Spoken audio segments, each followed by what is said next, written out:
Terima kasih Anda yang baru saja bergabung di Seputar Bali Pagi akhir pekan. Kalau tadi kita berdua, sekarang sudah kehadiran seorang Bapak di sini. Ada Bapak Dewa Putu Susilo. Beliau merupakan pengurus KONI bidang hubungan luar negeri dan sport tourism. Om Swastiastu Pak Dewa. Swastiastu Pak Dewa. Terima kasih sudah hadir ya Pak Dewa ya. Waduh, ini Bapak-bapak sih, tapi kalau jiwanya masih muda. Nah, itu dia.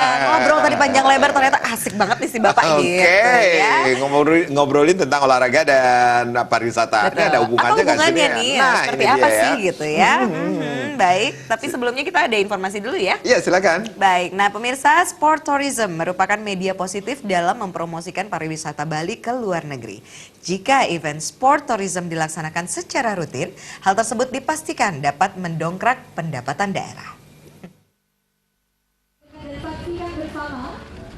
Hampir semua daerah berlomba mengembangkan sport tourism masing-masing. Menurut pengurus KONI bidang hubungan luar negeri dan sport tourism, Dewa Putu Susilo mengatakan, sport tourism dinilai efektif dalam mempromosikan pariwisata Bali. Sport tourism memiliki nilai media value atau media brandingnya tinggi.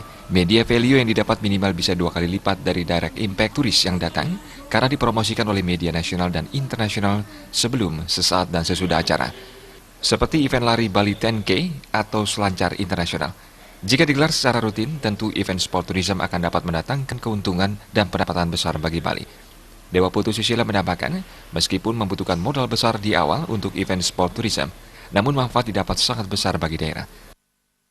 Membangkitkan lagi event-event yang sudah pernah ada, seperti Bali 10K, kemudian Bali Marathon, kemudian golf internasional, turnamen tenis, dan lain sebagainya, yang intinya adalah event-event olahraga internasional itu bisa menghadirkan para wisatawan mancanegara, baik itu yang domestik atau yang internasional, sehingga kedepannya event-event sport tourism ini benar-benar bisa memberikan kontribusi bagi daerah Bali dalam hal peningkatan pendapatan anggaran daerah. Modal dari sport tourism bisa melalui tiket, merchandise, dan yang paling besar adalah sponsor karena publikasi akan sangat besar. Suparyana, Bali TV. Oh, modal awal sudah kita punyai loh, alam, budaya, kemudian ditunjang juga dengan beberapa, nah ini dia yang kita tanyakan, prasarananya itu gimana? Apa hubungannya dengan potensi sport tourism ini sendiri? Sudah hadir, sekali lagi ada Bapak Dewa Putu Susilo, beliau merupakan pengurus KONI bidang hubungan luar negeri dan sport tourism. Iya, Pak Dewa, panggilnya Pak Dewa aja ya, Pak Dewa.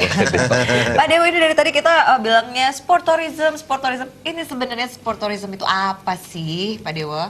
Oke, baik. Terima kasih sebelumnya. Izinkan kami mengucapkan panganjali umat kepada pemirsa Bali TV seluruh Bali.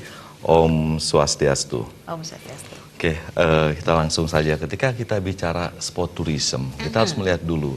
Kalau secara kita kualifikasikan gitu ya, sport tourism itu kita harus melihat dulu di sini bahwa ada istilahnya play to sport, play support.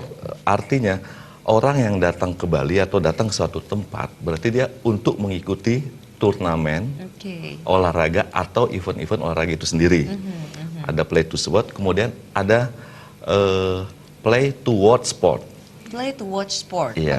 Jadi ada yang mereka datang ke Bali hanya untuk melihat. Dia bukan pelaku olahraga, tapi karena dia hobi, karena dia memang pecinta olahraga itu seperti sepak bola, dimanapun berada mereka akan datang. Memang sengaja. Memang sengaja. Menonton event itu. Betul. Sama ya kayak maraton misalkan. Ada kalau yang sudah komunitas maraton, biar ada di Thailand, ada di Australia, mereka pasti mengikuti. Dia bukan nyari ini, mereka cari fun dan yang memang hobi ya kan gitu.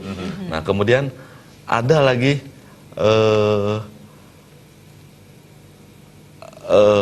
visit to play attraction sport gitu ya. Jadi kita kan ada olahraga-olahraga yang ekstrim yang mereka memang berwisata untuk melakukan olahraga-olahraga seperti bungee jumping. Kemudian kalau di luar negeri banyak yang ekstrim gitu ya. Nah di kita ya sebagian ada juga tidak ekstrim sekali, tapi termasuk kategori ekstrim ya ketika kita bicara para layang dan ya kayak bagi jumping yang sudah dilakukan di mana itu sudah termasuk dalam sport attraction gitu ya. Oke. Nah, kita bagi dulu itu kategori gitu.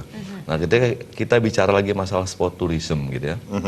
Jadi bahwa wisata olahraga kita ambil pemahaman dulu. Oke. Artinya ketika orang yang datang gitu ya, yang ada kaitannya untuk melakukan olahraga itu sudah masuk dalam kategori sport tourism, gitu ya. Sehingga kita harus bisa mengemas, intinya kan begitu, bagaimana wisata olahraga ini bisa mendatangkan income bagi daerah itu sendiri, gitu kan. Nah, caranya bagaimana? Nah, itu yang perlu kita. Oke, memang saat ini event-event yang bersifat nasional dan internasional, sport tourism itu sendiri itu sudah banyak dilakukan di Bali. Kita harus akui itu gitu ya. Tapi kenapa sih kita harus selalu gembar-gemborkan lagi masalah sport tourism? Karena potensinya ini belum digali betul untuk meningkatkan penghasilan ada. Oke, kalau kita lihat data, contoh ketika tadi bicaranya masalah potensi sport tourism ya. Berdasarkan data, jadi saya bicara berdasarkan data, gitu ya, biar real nih ya. Berdasarkan data UNWTO, jadi ada organisasi PBB yang selalu mengawasi perkembangan sport tourism dunia ini, yang kita namakan United Nations of World Tourism Organization. Jadi berdasarkan data itu 2017 ya, di 2017 devisa Bali dari pariwisata yang disetorkan ke pusat itu sebesar 6,3 miliar US dollar. Setara dengan 86 triliun.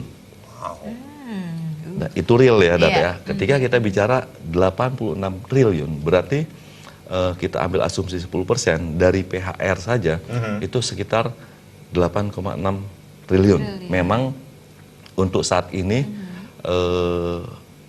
Badung yang tertinggi. Badung sampai 4 triliun. Nah, itu jadi PR juga supaya bagaimana pemerataan sport tourism itu nanti kita bisa meningkatkan penghasilan daerah-daerah lain ya, kita bantu.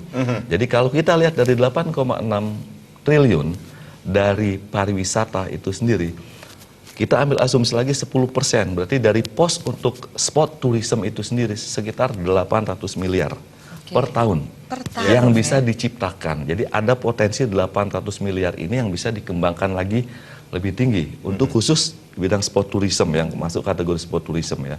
Oke, saat ini misalkan kita ada event-event sport tourism yang berskala internasional ya, seperti golf memang sudah ada. Kemudian kemarin yang di Gianyar dilakukan oleh WSL ya, tentang berselancar juga. Itu juga kan baru-baru ini di Gianyar, gitu kan.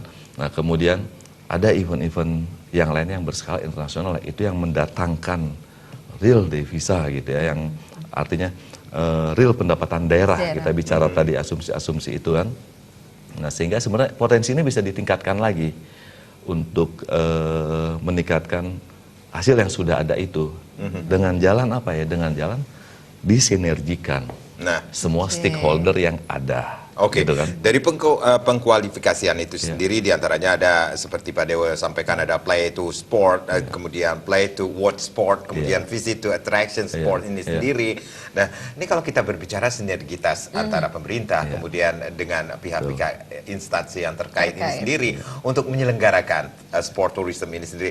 Kalau dulu kita masih boomingnya itu yang kita tahu ini ada Bali Tanki, ini itu dia. Itu kalau nggak legenda banget ya kayaknya ya. 10 tahun yang lalu ya Pak Dewo ya, kurang lebih ya 10 tahun yang lalu ya, karena pada waktu ya saya ikut salah satunya gitu ya, menggembirakan gitu kan ya. Nah, terus setelah itu nggak ada lagi, nggak terdengar sama sekali. Bahkan event-event, nah kadang-kadang masih juga agak dikesampingkan event-event internasional seperti yang misalnya kayak golf atau apa, itu kayaknya orang-orang masih yang ya udahlah golf aja gitu loh, maksudnya ya udahlah ini jalan aja gitu kan ya Pak Dewo ya. Nah, itu kalau kita lihat sendiri ini, kalau Pak Dewo lihat sendiri ini ya, itu gimana sih kalau pemerintah itu untuk support, untuk dukungannya itu seperti apa ya Pak Dewo ya?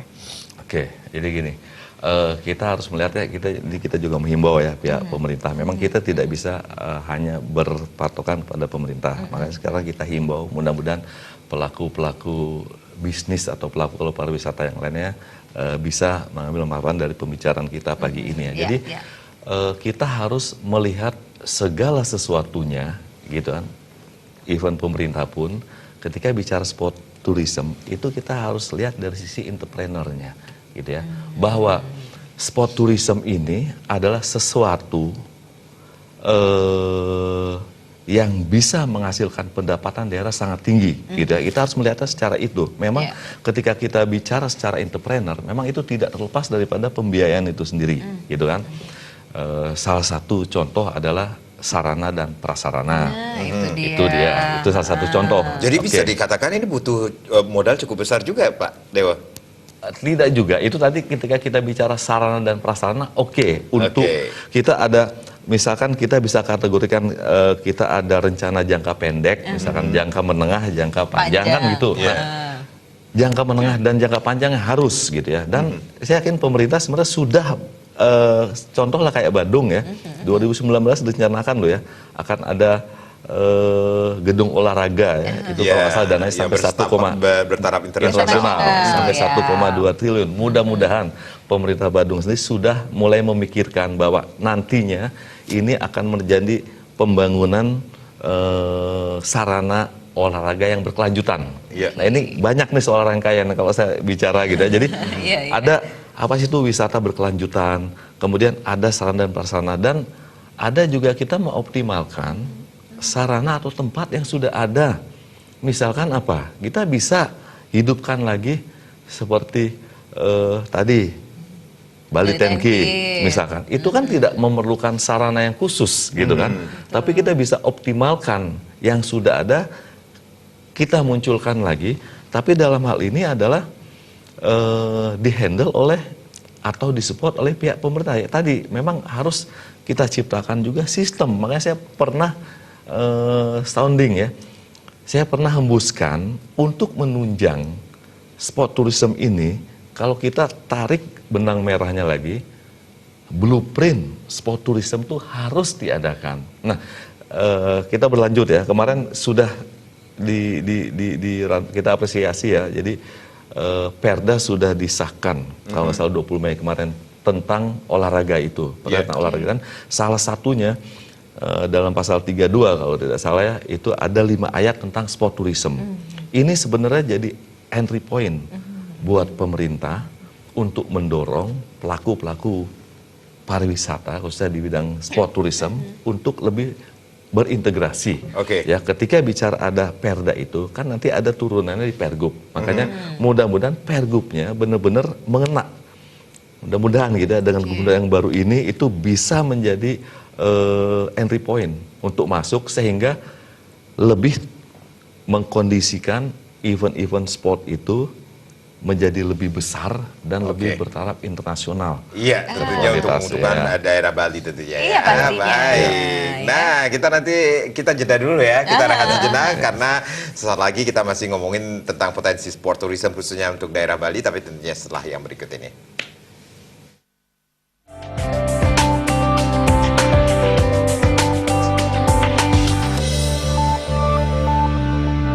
Ya, masih bersama Pak Dewa Putu Susila, beliau merupakan pengurus KONI bidang hubungan luar negeri dan sport tourism. Kalau kita ngomongin tentang sport tourism dan hubungannya ke luar negeri, nah ini dia. Beliau ya orangnya ya. Pakarnya ini ya.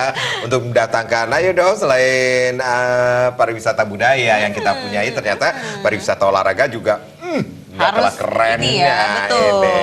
Oke, Pak Dewa, kalau kita ngomongin seperti tadi Pak Dewa berbicara tentang blueprintnya, kemudian sinergitas antara pemerintah dan instansi yang terkait ini sendiri untuk membangkitkan sport tourism di Bali ini sendiri, seperti. Ya jadi tentunya banyak planning atau banyak rencana lagi nih yang akan dilakukan dari KONI tentunya. Iya. Terima kasih Bang. Jadi kami berharap seperti itu ya. Jadi kami coba sebenarnya kita bicara sport tourism, kita bicara masalah blueprint dan sebagainya. Sebenarnya selama ini masing-masing instansi mungkin sudah ada itu ya. Cuman kembali lagi tadi, ketika kita bicara ingin membesarkan ini, memang tidak ada jalan lain khusus untuk di Bali ini.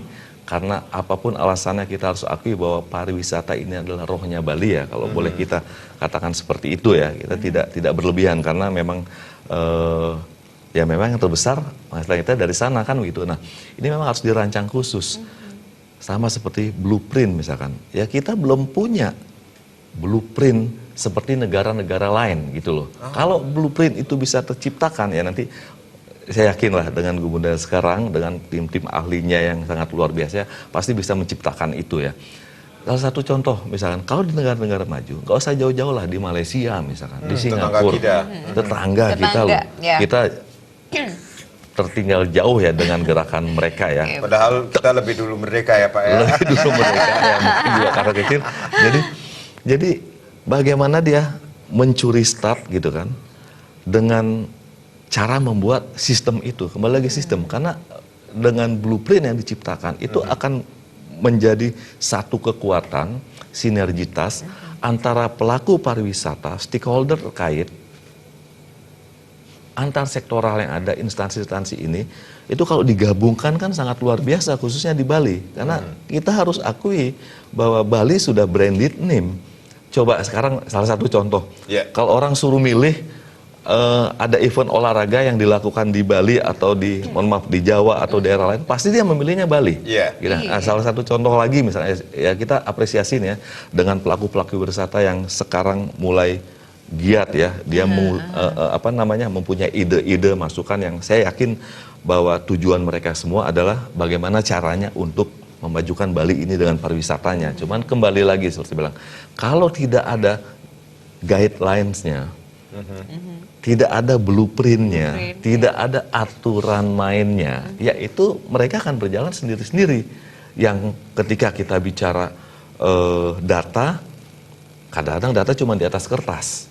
Ya, kita harus akui itu ya. Nah, jadi saya berharap pelaku-pelaku pariwisata semua mengusulkan ide-idenya, kan begitu, apa yang bisa dikerjakan, mudah mereka mengerjakan. Dan saya juga berharap atau mendorong pemerintah yang saat ini segera mengadakan blueprint sport tourism itu sendiri, gitu ya. Dan apa yang bisa kita kerjakan, contoh kayak kami misalkan dari KONI dengan seizin Pak Ketua ya kemarin kita ini, jadi tanggal 30 bulan ini salah satu contoh ya, kita menghidupkan apa yang sudah ada ya. Tanggal 30 bulan ini kita akan kedatangan delegasi KONI kita bilang ya, dari Jeju, Korea Selatan. Jadi Jeju ini adalah satu wilayah yang secara geografis mirip seperti Bali, karena dia satu pulau gitu kan, dan dia punya otonomi khusus. Nah, dia sendiri sudah ber-MOU dengan pemerintah Bali dari tahun 89, menganggap Bali itu sebagai sister city. Karena apa? Mereka yang belajar sebenarnya dari pariwisata. Kalau soal olahraganya mereka maju kan, tapi mereka sudah ber-MOU dengan pemerintah Bali karena dia sebenarnya ingin di satu sisi ingin bekerja sama dan lain sebagainya, tapi dia sebenarnya banyak mencari ilmu untuk wilayah Bali. Tapi selama ini tidak ada follow up-nya, dan ketika kita ada di KONI, kita ada di KONI yang kemudian sekarang ini, kita coba memfollow up itu yang seperti sudah ada, dan alhasil adalah tanggal 30 ini kita akan menandatangani MOU untuk kerjasama pertama antar atlet dulu, gitu kan, untuk meningkatkan prestasi, dan di samping itu di situ ada di bawahnya lebih meningkatkan lagi sport tourism, mungkin event-event internasional akan kita adakan. Itu salah satu yang sedang kita jalankan, dan tanggal 30 bulan ini mereka akan datang dan kita akan ber-MOU di KONI. Itu salah satu. Jadi blueprint itu sangat penting sekali, sinergitas sangat penting sekali. Baik. Nah, ini kalau ngomongin tentang seberapa penting blueprint, kemudian sinergitas, seberapa efektifnya keberadaan sport tourism ini sebelum, sesaat, kemudian sesudah diselenggarakan sport tourism ini sendiri. Ini sangat efektifkah bagi Bali sendiri? Pak Dewa? Iya, sangat. Tentu sangat efektif. Karena apa? Jelas nantinya ketika ada blueprint yang sudah diintegrasikan, otomatis kita di situ setiap penyelenggaraan event-event akan lebih terstruktur, lebih terukur, lebih terarah, gitu kan. Terstrukturnya gimana? Pihak pemerintah tahu. Kemudian ketika pihak pemerintah tahu, tentu akan memberitahukan ke semua stakeholder dan instansi-instansi yang ada untuk mendukung terjadinya atau selenggaranya acara ini. Gitu ya, kita bicara itu dulu, ini secara simpel saja. Terus terukurnya bagaimana? Dengan sistem yang kita berlakukan, sehingga kita bicara bukan cuma bicara kira-kira dan lain. Kita bicara dengan data. Salah satu contoh yang simpel lah. Akan ada event internasional misalkan, 10K internasional. Ketika ini sudah dikelola secara profesional, paling tidak dari 10.000 peserta, yang 5.000 pesertanya dari Bali, yang 5.000-nya dari luar. Mereka wajib loh mengisi form isian. Mereka datang ke sini untuk mengikuti ini, mereka tinggal di mana, mereka nginep di hotel bintang berapa, mereka berapa hari di sini. Nah, dari data itu kita kan bisa menyimpulkan bahwa ternyata satu orang ketika ada event ini dia bisa spend money sekian loh. Nah, dari situ kan kita bisa mengeluarkan data. Itu yang saya bilang tadi, terstruktur, terukur, terarah. Terarahnya gimana? Ya, jelas event-event ini ketika sekali kita adakan, gitu kan, dengan brandednya Bali, dengan eventnya yang terstruktur dan terukur, gitu kan. Kemudian ini akan menjadi sustainable, akan menjadi berkelanjutan. Kan begitu? Ini yang penting. Betul. Ketika misalkan kita sudah menentukan, katakanlah, setiap tanggal 28 Oktober atau setiap tanggal 25 November akan diadakan 10K. Nah, pasti kecenderungannya adalah akan meningkat dari tahun ke tahun. Itu akan ditunggu-tunggu lah. Karena sudah menjadi agenda tahunan. Agenda rutin gitu. Baik, kita akan masih ngobrol dengan Bapak Dewa tentang potensi sport tourism ya. Tapi kita akan saksikan terlebih dahulu yang mau lewat ini.